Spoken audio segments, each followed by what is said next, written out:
Programa 2. Atrapados en la tecnología. Mostrar la relación entre tecnología y formas de vida como tema para la escritura de un relato de ficción. ¿Cuáles crees que sean los avances tecnológicos en el futuro y cómo crees que afecten nuestra vida cotidiana? El internet, ¿no? Puede que nos ayude mucho, por ejemplo, alguna tarea en la escuela, en el hogar. El internet nos sirve para que todos los alumnos tengan una mejor comunicación y tengan una mejor información sobre varios temas. Los avances tecnológicos ahorita nos han dado, nos han afectado en cierta forma porque haz de cuenta los robots hacen todo para, o sea, todo lo construyen en ellos, ya casi el ser humano no está constantemente en él. O sea, productivamente los robots lo hacen. La tecnología ha cambiado nuestras costumbres y la forma de comunicarnos. En este programa veremos algunos de estos cambios. Conversemos con un especialista para que comparta sus hipótesis sobre los cambios tecnológicos que nos esperan en un futuro. ¿Qué avances tecnológicos cree que existan en el futuro y cómo piensa que afectarán nuestra conducta y forma de vivir? Es muy preocupante cuando ves en documentales en la televisión y tal, las visiones del futuro son visiones del futuro realmente siempre muy tristes. A mí me gustaría hacer visiones del futuro que viera el desierto del Sahara convertido en un vergel, ¿no? Las selvas amazónicas convertidas en entornos sostenibles. Esta es la ciencia ficción que a mí me gustaría. Sí que es muy importante que los individuos nos demos cuenta que el futuro se crea en el presente. O sea, que el futuro no está escrito, el futuro lo escribimos nosotros. Entonces, si nosotros tomamos ahora una serie de decisiones e invertimos en una serie de procesos tecnológicos, iremos hacia un sitio. Si seguimos invirtiendo más en tecnologías de guerra que en tecnologías de paz, el futuro será un Irak multiplicado por todos los países del mundo menos el que ataca, ¿no? Si somos capaces de ver que nosotros podemos crear un futuro diferente, pues a lo mejor convencemos a quienes mandan que en lugar de invertir en tecnologías de guerra, pues inviertan en tecnologías que hagan la vida de los individuos más fácil, más fácil desde el punto de vista de todos, no solamente de quienes, pueden ir a la luna. Mientras hay gente que puede ir a la luna, hay gente que no puede comer. Un centro muy dinámico, evidentemente muy conectado con las tecnologías de la información y la comunicación, que pueda haber sistemas de interacción tanto presencial como desde fuera, que no necesitemos estar siempre allí, entonces el seguimiento de los alumnos pueda ser mucho más individualizado. Estos sistemas ya existen, que si el alumno no entrega un trabajo pueda recibir en su móvil un mensaje, oye, que te estás olvidando de este trabajo y tal, o sea, que esté todo mucho más integrado. Con anterioridad, el periodo que transcurría entre el envío de una carta y la llegada de esta a su destinatario podía ser hasta de varios meses, incluso años. La tecnología poco a poco ha acortado el tiempo para la comunicación. En la actualidad, con el uso del correo electrónico es posible el envío de mensajes a cualquier parte del mundo de manera inmediata. Podemos comunicarnos al instante. En nuestro país, el servicio telefónico tardó varias décadas en tener una amplia cobertura, particularmente para las localidades más apartadas. Encontrabas filas en los teléfonos públicos. En los años recientes, el uso de teléfonos celulares ha tenido gran impacto en la comunicación, pues al ser portátiles y personales, es más fácil localizar a las personas. Incluso con los mensajes de texto por teléfono, se ha creado un nuevo lenguaje conocido como lenguaje SMS, por sus siglas en inglés. En España, ya sacaron un diccionario español SMS. Actualmente ya casi nadie utiliza los discos de acetato para escuchar música, y aunque estaban grabados por ambos lados, solo incluían de 10 a 12 melodías. Hoy, el formato MP3 y sus reproductores nos permite llevar toda una colección musical de entre 100, 500 o hasta 1500 canciones en un dispositivo tan pequeño que a la vista parecería imposible de creer. Aunque tal vez el invento que más ha influido en nuestras vidas es la computadora personal. Conozcamos un poco de su historia.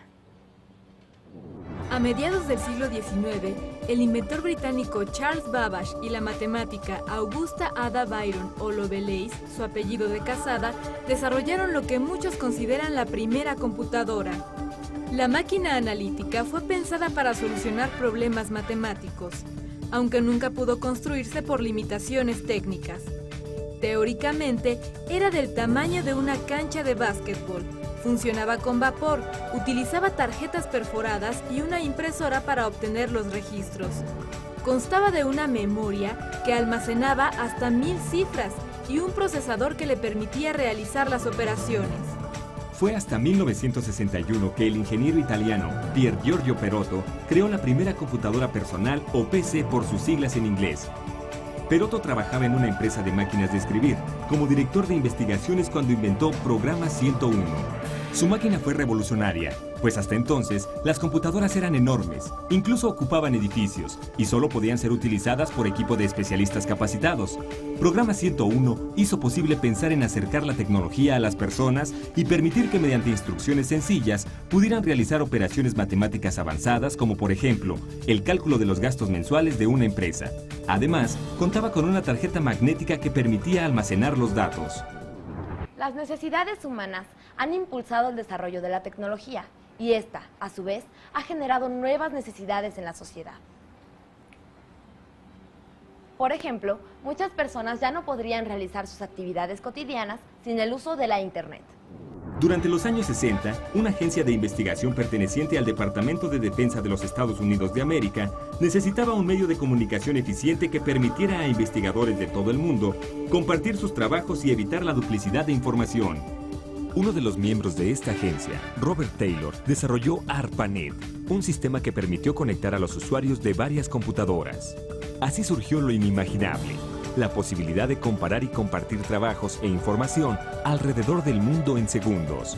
Poco a poco, ARPANET, conjuntada al trabajo de otros inventores, se difundió hasta convertirse en Internet, el medio de comunicación que en la actualidad cuenta con más de 1.000 millones de usuarios a nivel mundial. ¿Cómo se ha dado el desarrollo tecnológico y los cambios en nuestra conducta en la ciencia ficción? Hay que hacer una precisión importante, es que la ciencia ficción no predice el futuro, aunque habla del futuro. No, de hecho, nadie puede predecir el futuro.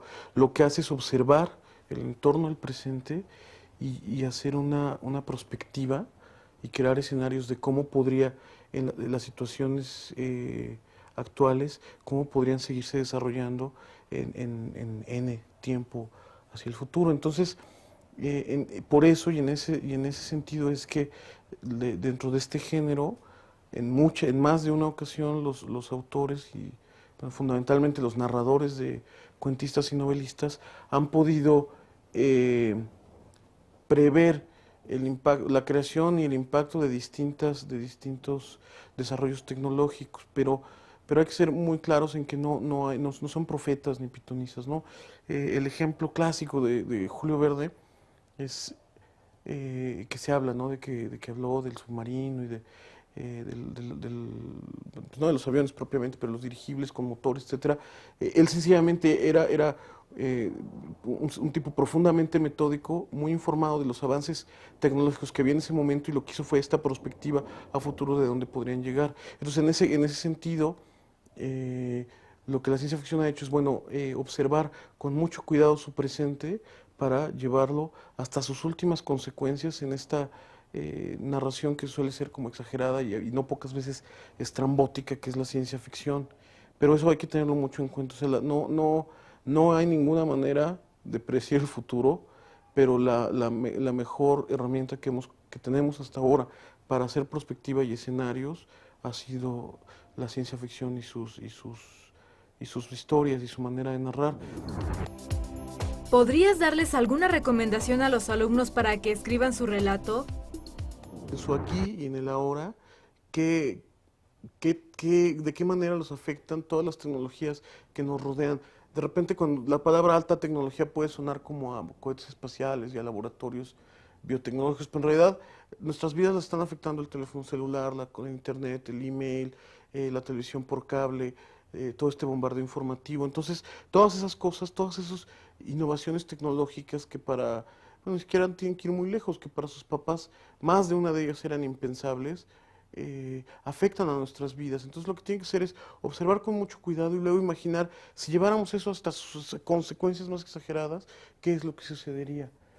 Y entonces, ahí, en ese camino imaginativo, podrán encontrar más de una cosa interesante de qué sucedería. Y bueno, ahí hay un montón de posibilidades, ¿no? De qué pasará el día que, pues no sé, que haya tal conexión que en cada paleta haya una conexión directa a internet, etcétera. Todas esas cosas son como las maneras por donde empiezas a encontrar estas historias, ¿no?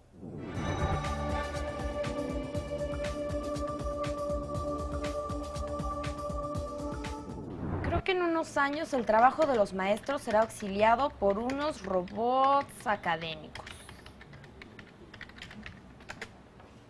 A pesar de que actualmente utilizamos la tecnología para escribir, el deseo del hombre por expresarse sigue siendo el mismo que el de nuestros antepasados.